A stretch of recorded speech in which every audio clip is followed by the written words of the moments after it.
What is money? If I hang out with the girls on a regular weekend, I spend a minimum of 50 million.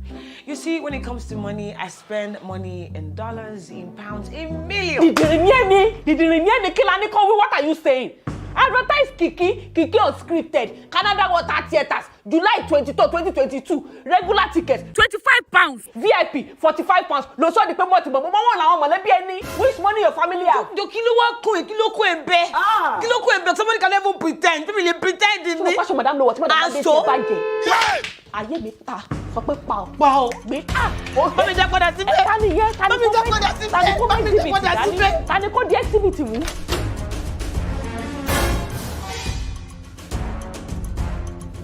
Welcome, ma. What is wrong with you? Nothing, I'm okay. Nothing. Why do you have makeup on? It's been brother put it there. This is playing. Just get out of my sight, please. You, go and get the things from the booth.